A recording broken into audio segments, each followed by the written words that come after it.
तो आज की इस वीडियो में हम बात करने वाले हैं डॉस के बारे में, बेसिक डॉस कमांड्स और क्या क्या चीज़ें हैं जो आपको पता होनी चाहिए एज एन इंजीनियरिंग स्टूडेंट।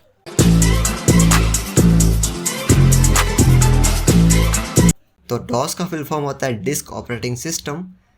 तो सबसे पहले हमें जानना होगा कि ऑपरेटिंग सिस्टम क्या होता है। ऑपरेटिंग सिस्टम एक ऐसा सिस्टम है जो आपके हार्डवेयर को कंट्रोल करता हो। आपके कंप्यूटर में आपने देखा होगा कि हार्ड डिस्क होती है, कीबोर्ड होता है, माउस होता है, वेबकैम होता है। इन सब को आप कंट्रोल कैसे करते हो? आप विंडोज़ यूज़ करते हो, अगर आपके पास एप्पल का लैपटॉप है तो आप उसमें मैक ओएस यूज़ करते हो। तो यहाँ पे विंडोज़ और जो मैक ओएस है और एक लिनक्स भी होता है, वो एक तरीके से ऑपरेटिंग सिस्टम है जो कि आपको सॉफ्टवेयर और हार्डवेयर के बीच में इंटीग्रेशन प्रोवाइड कर रहा है। ठीक है, तो ये जो डॉस है ये एक बहुत ही पुराना ऑपरेटिंग सिस्टम है। डॉस को ही इम्प्रूव करके, अपग्रेड करके हमारा जो अभी विंडोज़ चल रहा है वो विंडोज़ बना है। डॉस एक command line interface operating system है। तो इसको समझने के लिए सबसे पहले अपन डॉस को स्टार्ट करते हैं। अब जैसा कि मैंने कहा कि डॉस एक बहुत पुराना ऑपरेटिंग सिस्टम है, डॉस अभी एग्जिस्ट नहीं करता है, पर डॉस की प्रॉपर्टीज़ को अपन अपने जो विंडोज़ का कमांड प्रॉम्प्ट होता है वहाँ पे यूज़ कर सकते हैं। तो सबसे पहले अपन कमांड प्रॉम्प्ट को ऑन करते हैं। उसके लिए अपने पास एक की है Windows+R, या तो आप Windows+R से ओपन करें या फिर स्टार्ट मेन्यू में जाके ओपन करें, कोई दिक्कत नहीं, बात सेम ही है। ठीक है, तो यहाँ पे आपको लिखना है cmd.exe और जैसे ही आप एंटर प्रेस करोगे आप कमांड प्रॉम्प्ट में पहुँच जाओगे। तो ये जो कमांड प्रॉम्प्ट है ये डॉस नहीं है, पर ये डॉस इम्यूलेट करता है। अब यहाँ पे आपको कुछ चीज़ें दिख रही होगी, जैसे कि सबसे पहली चीज़ यहाँ पे लिखा हुआ है माइक्रोसॉफ्ट विंडोज़, और विंडोज़ का जो वर्जन है, मेरे पास विंडोज़ 10 है तो यहाँ पे 10 लिखा हुआ है। और ये लिखा है copyright bye Microsoft corporation, all right reserved. ये सारी कॉपीराइट की चीज़ें, इन सब में कोई मतलब नहीं है। जो फोर्थ लाइन में अपने को दिख रहा है कि लिखा हुआ है सी, उसके बाद एक स्लैश लगा हुआ है, फिर एक यूज़र्स करके लिखा हुआ है और /h। तो इस लाइन का मतलब ये है कि अपन अभी सी डिस्क में है। डॉस का मतलब होता है डिस्क ऑपरेटिंग सिस्टम, यानी कि ऐसा ऑपरेटिंग सिस्टम जो किसी डिस्क पे रन कर रहा है। तो फिलहाल अपन अभी जिस डिस्क पे हैं उसका नाम है सी। ठीक है, तो यहाँ पे लिखा हुआ है सी, उसके बाद एक स्लैश बना हुआ है। स्लैश का मतलब होता है रूट डायरेक्टरी। अब इसको समझने के लिए सबसे पहले अपने को समझना होगा कि डायरेक्टरीज होती क्या है। आप कभी मैक कंप्यूटर में गए होंगे, इंटेल नाम का फ़ोल्डर है, प्रोग्राम फाइल्स, यूज़र्स, विंडोज़, तो ये सब चीज़ें जो है ये फ़ोल्डर है। अपनी भाषा में इसे फ़ोल्डर कहते हैं, पर कंप्यूटर की भाषा में इसे कहते हैं डायरेक्टरी। तो अपन अब आ जाते हैं वापस कमांड प्रॉम्प्ट पे। ठीक है, तो यहाँ पे आपको दिख रहा होगा सी, उसके बाद एक स्लैश लगा है। स्लैश का मतलब है root directory. Root directory in the sense कि जैसे कि कोई पेड़ होता है, पेड़ में होती है रूट, रूट के ऊपर ही सारे जो ट्री है, ट्री की ब्रांचेस है, जो लीव्स है, वो सारी उस पर ही बेस्ड होती है। तो इसलिए यहाँ पे होती है रूट डायरेक्टरी। रूट डायरेक्टरी के अंदर आपकी जो डायरेक्टरी होती है वो होती है। डायरेक्टरी के अंदर अगर कोई और डायरेक्टरी है तो उसको अपन कहते हैं सब डायरेक्टरी। तो इसी तरीके से ये ऑपरेटिंग सिस्टम वर्क करता है। तो अब हम समझते हैं कि डॉस के अंदर कमांड्स कैसे देते हैं। कमांड क्या होता है? अब इसको समझने के लिए मैं आपको एक रियल लाइफ एग्जांपल देता हूँ। आप कभी किसी रेस्टोरेंट में गए होंगे तो आप खाना ऑर्डर करते हैं।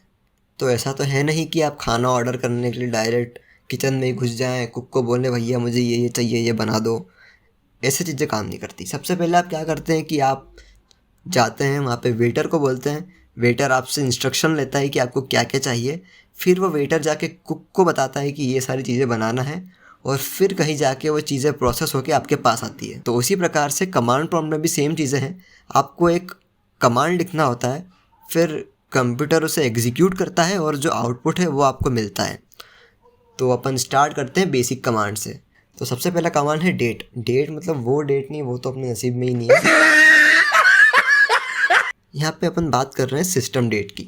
तो जैसे ही आप डेट लिख के एंटर प्रेस करेंगे तो आपकी जो सिस्टम डेट है वो आपको दिख जाएगी, और एक ऑप्शन भी आ जाएगा अगर आप डेट चेंज करना चाहें तो। अगर आपको डेट चेंज नहीं करना है तो सिंपली आप एक बार और एंटर प्रेस कीजिए तो आप एग्जिट हो जाओगे।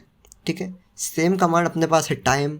आप टाइम लिखोगे और एंटर प्रेस करोगे तो आपको सिस्टम का टाइम पता चल जाएगा। सेम यहाँ पे अगर आप चाहो चेंज करने का तो आप चेंज कर सकते हो। चेंज नहीं करना है तो एक बार और एंटर प्रेस करो तो आप एग्जिट हो जाओगे। तो अब अगर आपसे कोई क्वेश्चन करता है कि मुझे सिंपल आप डेट प्रिंट करके तो मुझे बार बार ये चेंज करने वाला ऑप्शन नहीं चाहिए। तो इसके लिए आपको समझना होंगे पैरामीटर्स। अब पैरामीटर्स क्या होता है कि आप कभी रेस्टोरेंट में गए होंगे, वहाँ पे मान लो आपने ऑर्डर करी दाल बाटी। अब दाल बाटी के साथ आपको चाहिए प्याज, तो आप क्या करोगे? आप वेटर को बोलोगे ना कि दाल बाटी तो लाओ ही, साथ मुझे प्याज भी चाहिए। तब जाके वेटर जाएगा किचन में, वहाँ पे उन्हें बोलेगा कि दाल बाटी तो बनाना ही है, साथ में प्याज भी देना इनको, तो वो आपका ऑर्डर एग्जीक्यूट हो रहा है। तो सेम वैसे ही यहाँ पे अगर आपको कोई और फंक्शन ऐड करना है तो उसके लिए आपको पैरामीटर देना होते हैं। तो जैसे कि हमने लिखा डेट, अब अगर मैं एंटर प्रेस करूँगा तो पिछली बार की तरह यहाँ पे डेट तो डिस्प्ले हो ही जाएगी, पर साथ ही साथ वो डेट चेंज करने का ऑप्शन भी दे देगा। हमें ये ऑप्शन नहीं चाहिए, तो हम पैरामीटर लगाएंगे /t। अब इस /t का मतलब क्या है वो मैं आपको बाद में बताऊँगा। फ़िलहाल आप इतना समझ लीजिए कि एक पैरामीटर है, अपन ने /t लगाया और एंटर प्रेस करा तो सिंपल अपनी डेट प्रिंट हो गई, इसमें चेंज करने का कोई ऑप्शन नहीं आया। अब सिमिलरली अगर अपन यही चीज़ टाइम के साथ करना चाहें तो अपन लिखेंगे time/t। यहाँ पे भी वही, कोई चेंज करने का ऑप्शन नहीं आया, सिंपली आपकी डेट प्रिंट हो गई। तो ये सब चीज़ें हैं पैरामीटर्स। अब डॉस के लिए एक पैरामीटर्स की स्पेसिफिक लिस्ट बनी हुई है जो कि मैं डिस्क्रिप्शन में डाल दूँगा, वहाँ से आप देख सकते हैं। ठीक है, तो ये थे पैरामीटर्स।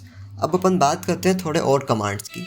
आप देख सकते हो कि यहाँ पे कितना कुछ लिखा हुआ आ चुका है, कितना जंक हो चुका है। मुझे ये सब इरेज करना है, तो मैं कैसे करूँगा? अब एक टिपिकल यूज़र क्या सोचेगा कि बैकस्पेस से इसको इरेज कर दो, तो बैकस्पेस से आप करोगे तो वो नहीं होगा।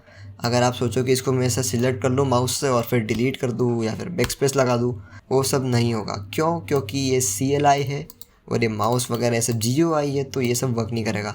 अगर आपको करना है तो उसके लिए आपको कमांड देना पड़ेगा। तो जो भी सारी चीज़ें हैं उनको इरेज करने के लिए कमांड अपने पास CLS। अब इस CLS का मतलब क्या है? इसका मतलब है क्लियर स्क्रीन। डॉस में जो भी सारे कमांड्स हैं वो उनके इंग्लिश मीनिंग का शॉर्ट फॉर्म है। जैसे कि क्लियर स्क्रीन का शॉर्ट फॉर्म है CLS। मैंने CLS एंटर करा तो सारा जो भी टेक्स्ट था वो क्लियर हो गया। अब अगला कमांड है VER। VER का मतलब क्या होगा? वर्जन। तो आपका वर्जन प्रिंट हो गया विंडोज़ का। मेरे पास विंडोज़ 10 है तो यहाँ पे विंडोज़ 10 लिखा हुआ आ रहा है। तो नेक्स्ट कमांड है DIR। DIR का मतलब है डायरेक्टरी, सिंपल।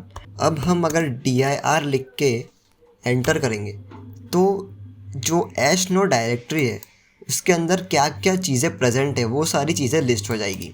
तो यहाँ पे 3D objects, desktop, favourite, pictures, searches, ये सब लिखा हुआ आ रहा है। अब अगर अपने को चेक करना है कि ये सब चीज़ें असली में एग्जिस्ट करती भी है या फिर नहीं, तो उसके लिए मैं माई कंप्यूटर में जाता हूँ, C ड्राइव में जाता हूँ, यूज़र्स में जाता हूँ, /no में जाता हूँ। तो अब देख सकते हो कि यहाँ पे डेस्कटॉप है, यहाँ भी डेस्कटॉप है, यहाँ पे टेक्स्ट डायरेक्टरी है, यहाँ पे भी टेक्स्ट डायरेक्टरी है। तो ये सारी चीज़ें रियल टाइम में है। ठीक है, तो इस सबको भी क्लियर कर देते हैं CLS। मैं चाहता हूँ कि आप ये सब चीज़ें मेरे साथ साथ करें तो आपको प्रैक्टिस भी हो जाएगी और टाइम भी बच जाएगा। ठीक है, तो अब हम सीखते हैं कि अपनी खुद की एक डायरेक्टरी कैसे क्रिएट करते हैं। तो उसके लिए अपने पास कमांड है MKDIR। MKDIR का सिंपल मतलब होता है मेक डायरेक्टरी स्पेस जो भी आप डायरेक्टरी का नाम रखना चाहते हो। तो फ़िलहाल मैं इस डायरेक्टरी का नाम रख देता हूँ SDF और एंटर प्रेस करोगे तो आपकी डायरेक्टरी क्रिएट हो चुकी है। तो अब अगर आपको चेक करना है कि आपकी डायरेक्टरी क्रिएट हुई है या नहीं, तो उसके लिए आपको सिंपल कमांड लगाना होगा DIR।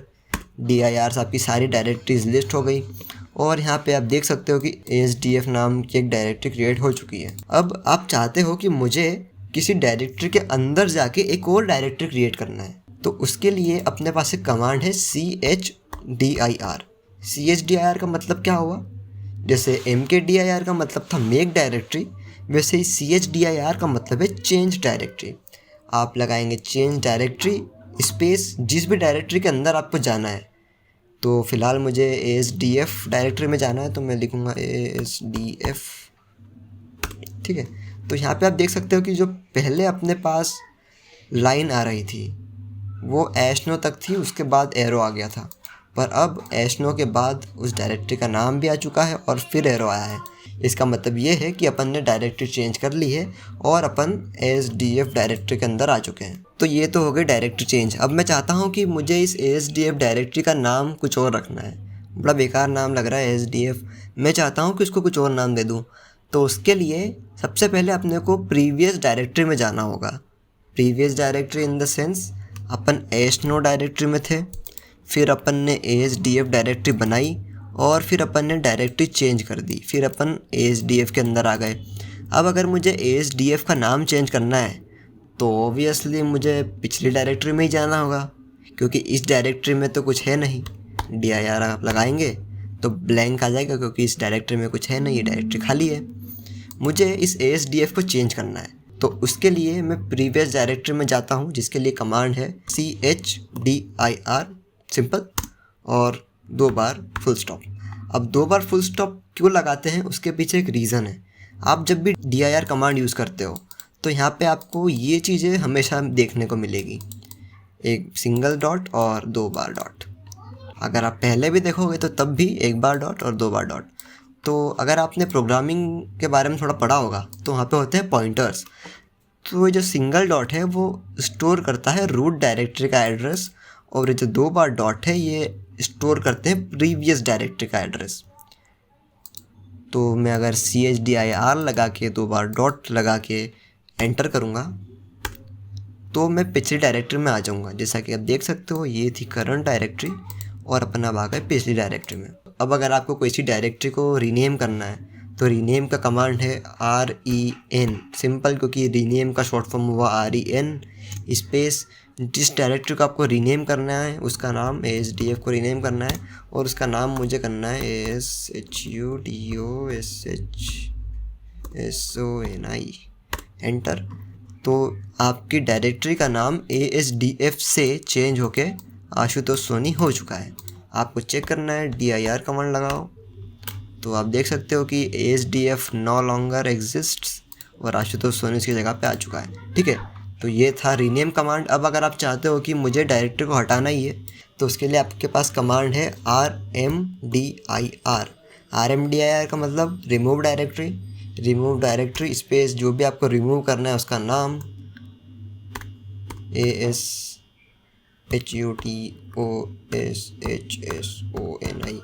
अब एक शॉर्टकट बताता हूँ मैं आपको। अगर आप चाहते हो कि मैं इतना बड़ा नाम ना टाइप करूँ और ऑटो कंप्लीट हो जाए तो उसके लिए अपने पास कुछ शॉर्टकट्स होते हैं। तो शॉर्टकट ऐसा है कि जो भी आपको टाइप करना है उसके आप स्टार्टिंग के 2-3 वर्ड्स लिखिए और दबाइए टैब। तो जैसे ही आप टैब दबाओगे ये ऑटो कंप्लीट कर देगा। फिर से एक बार दिखाता हूँ। जैसे कि मुझे टेस्ट डायरेक्टरी को हटाना है तो मैं लिखता हूँ TES, मैंने टैब दबाया तो ये ऑटो कंप्लीट हो गया। ठीक है, RMDIR जो डायरेक्टरी रिमूव करना है उसका नाम, एंटर प्रेस करा तो डायरेक्टरी रिमूव हो गई। अब एक बार अपन चेक कर लेते हैं। चेक करने के लिए लगाए dir, देखा वो डायरेक्टरी हो चुकी है रिमूव। ठीक है, तो ये सारी थी नेविगेशन की चीज़ें। अब अपन सीखते हैं कि अगर अपने को कोई फ़ाइल क्रिएट करना हो तो फाइल अपन कैसे क्रिएट करेंगे। तो सबसे पहले मैं एक डायरेक्टरी बना लेता हूँ। तो अपन टेस्ट नाम की डायरेक्टरी में आ गए। अब अपने को एक फ़ाइल क्रिएट करना है। तो फाइल क्रिएट करने के लिए एक कमांड है copy space con space file का नाम यहाँ पे रख देते हैं yt.txt। अब ये जो .txt है फाइल का टाइप है। मुझे यहाँ पे एक टेक्स्ट फाइल क्रिएट करना थी इसलिए मैंने .txt लगाया। अगर आप PDF क्रिएट करना चाहते हो तो .pdf लगाओ। अगर आप ऑडियो फाइल क्रिएट करना चाहते हो तो .mp3 लगाओ। ये सारे फाइल एक्सटेंशंस हैं तो उस पर अभी इतना ध्यान नहीं देते हैं। टेक्स्ट फाइल क्रिएट करना थी इसलिए .txt लगाया और एंटर प्रेस करूँगा तो वो फाइल क्रिएट हो गई। अब भी जो फाइल है वो क्रिएट हो चुकी है। कैसे, यहाँ पे देखोगे तो कॉपी कॉन ये yt.txt ये अलग से लिखा हुआ आया है। इसका मतलब अभी अपनी फ़ाइल ओपन है। अरे कर्सर इसलिए ब्लिंक कर रहा है ताकि अपन इसमें कोई डेटा इनपुट करना चाहे तो अपन अभी कर सकते हैं। फॉर एग्ज़ाम्पल मैं लिखता हूँ कि माय नेम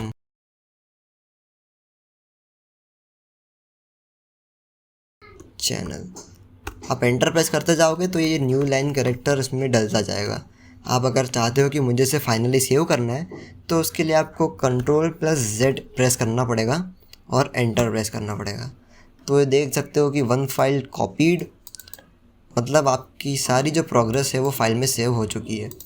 तो अब अपन चेक कर लेते हैं कि अपनी फ़ाइल बनी भी है या नहीं। उसके लिए अपने पास कमांड है dir। आप जैसे ही लगाओगे आपको दिख जाएगा कि yt.txt नाम की फ़ाइल बन चुकी है। अगर आप चाहो तो फाइल एक्सप्लोरर के थ्रू भी देख सकते हो, यूज़र्स नो और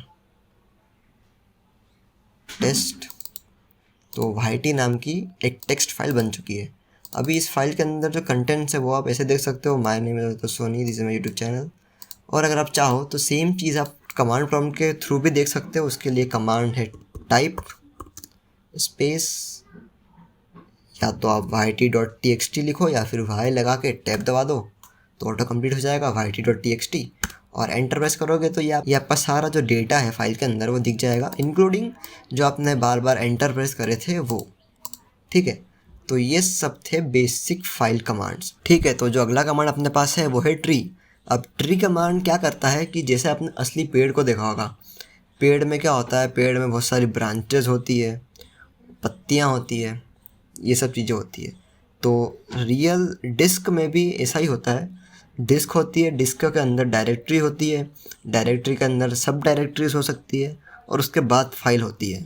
तो सिमिलरली जो ट्री कमांड है वो डायरेक्टरी के कंटेंट को एज ए ट्री रिप्रेजेंट करता है।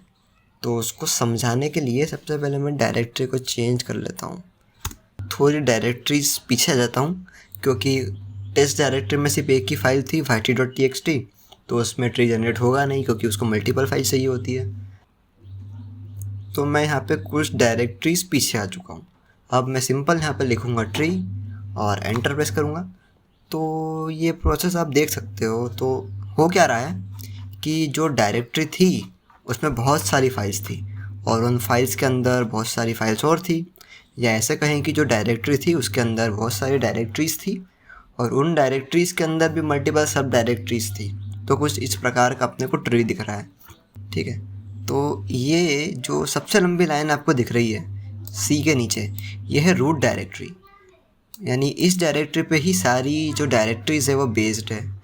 सी डायरेक्टरी पे एसनो नाम की डायरेक्टरी है, एसनो नाम की डायरेक्टरी में कैशे की डायरेक्टरी है, उसके अंदर ये फाइल है। फिर वी एस कोड की डायरेक्टरी है, उसमें एक्सटेंशन नाम की डायरेक्टरी, उसके अंदर ये सारी फाइल्स है। फिर एक ये सारा कंटेंट वी एस कोड की डायरेक्टरी का है। अब अगर अपन थोड़ा सा नीचे जाएंगे तो अर्डुइनो नाम की डायरेक्टरीज में ये सारी फाइल प्रेजेंट है। तो ये था ट्री कमांड। ठीक है, तो जो बेसिक चीज़ें थी वो सारी अपन ने कंप्लीट कर ली है। अब मैं आपको कुछ एडवांस चीज़ें बताता हूँ, ऐसे कमांड्स जो कि आप डॉस में तो यूज़ कर ही सकते हो, साथ ही साथ वो आप मल्टीपल प्लेटफॉर्म्स पे भी यूज़ कर सकते हो। जैसे कि मैक ओएस है, उसमें टर्मिनल होता है। जो कमांड्स आप टर्मिनल में यूज़ कर सकते हो एज वेल एज आप डॉस में भी यूज़ कर सकते हो। मैं आपको वाले कमांड्स बताता हूँ। जैसे कि आपने देखा होगा chdir, तो chdir से अपन डायरेक्टरी चेंज कर सकते हैं। तो chdir नो, ये मैंने डायरेक्टरी चेंज कर दी। अब यही सेम चीज़ आप cd से भी कर सकते हो। cd का मतलब भी वही होता है, चेंज डायरेक्टरी। cd स्पेस, ये मैंने नाम लिखा और एंटर कर दिया। यही सेम चीज़ cd से हो सकती है। फिर एक और कमांड होता है mkdir। mkdir से अपन डायरेक्टरी बना सकते हैं। वही सेम चीज़ अपन md से भी कर सकते हैं, md स्पेस टेस्ट dir और एंटर प्रेस करोगे और फिर अगर अपन चेक करें तो वही डायरेक्टरी बन गई। ठीक है, तो ये कुछ ऐसे कमांड्स होते हैं जो डॉस पे भी चल जाते हैं और यूनिक्स पे भी चल जाते हैं। ऐसे कमांड्स की लिस्ट आप देख सकते हो और मैं डिस्क्रिप्शन में भी दे दूँगा। तो ये सब था डॉस के बारे में। ये सारी चीज़ें मैंने आपको बताई, ये आपको कॉलेज में हेल्प करेगी क्योंकि इससे ज़्यादा कंटेंट आपको कॉलेज में रिक्वायर्ड नहीं है। अगर आप चाहो कि आपको थोड़ा और पढ़ना है इसके बारे में तो आप मल्टीपल प्लेटफॉर्म्स पे पढ़ सकते हो। और एक फ्री डॉस नाम का ऑपरेटिंग सिस्टम भी है जो कि डॉस पे बेस्ड है पर ओपन सोर्स है। उसके बारे में अगर आप जानना चाहो तो उसके लिए भी मैं लिंक डिस्क्रिप्शन में दे दूँगा। तो ये तो मेरी फर्स्ट वीडियो थी तो उसमें तो गलतियाँ होंगी ही। आप चाहो तो सजेशंस कमेंट में बता सकते हो, इम्प्रूव करने की कोशिश करेंगे। और इस वीडियो में इतना ही था, नेक्स्ट वीडियो में मिलते हैं। Until then keep learning, goodbye. Thanks. Love you. Forever.